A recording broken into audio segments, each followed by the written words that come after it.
स्थानिक स्वराज्य संस्थांच्या निवडणुकीच्या पार्श्वभूमीवर शिंदेंच्या शिवसेनेने मराठवाडा विभागामध्ये मोठे संघटनात्मक फेरबदल केले आहेत। पक्षाने छत्रपती संभाजीनगरसह जालना, बीड, नांदेड, लातूर, धाराशिव, परभणी आणि हिंगोली जिल्ह्यामध्ये ज्येष्ठ नेते, आमदार, खासदारांना जिल्हा संपर्क प्रमुख म्हणून नियुक्त केले।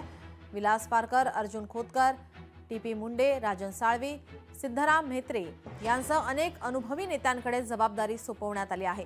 उपमुख्यमंत्री एकनाथ शिंदे यांनी सर्व प्रमुखांना निवडणुकीपर्यंत जिल्ह्यात राहून पक्ष बांधणी मजबूत करण्याचे निर्देश दिले आहेत।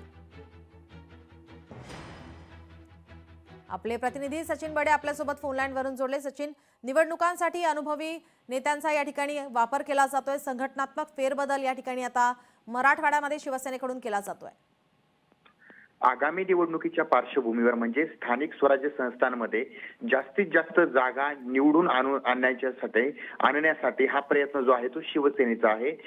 महत्त्वाचं म्हणजे या ठिकाणी उपमुख्यमंत्री एकनाथ शिंदे यांनी त्याकडे विशेष लक्ष घातलेलं आहे, कारण पक्षामध्ये आपण आपल्या वरिष्ठ नेत्यांकडे जर जबाबदारी दिली तर यशाचं गणित जे आहे ते कुठेतरी यशाकडे जाऊ शकतं। आणि एक महत्त्वाची भूमिका या ठिकाणी ही देखील बजावली जाते की अनुभवी नेत्यांकडून आपल्या जास्तीत जास्त जागा निवडून सुद्धा आणता येऊ शकतात। त्यामुळे मराठवाड्यामध्ये शिवसेनेने विभागामध्ये मोठे फेरबदल केलेले आहेत आणि पक्ष संघटना बळकट करण्यासाठी आमदार आणि खासदार यांना मैदानामध्ये उतरवलेलं आहे।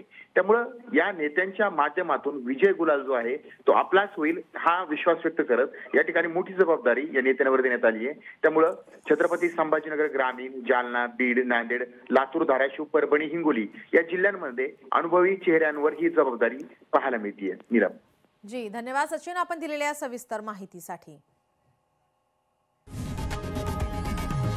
लोकशाही मराठी ऐका, पहा, जागरूक रहा।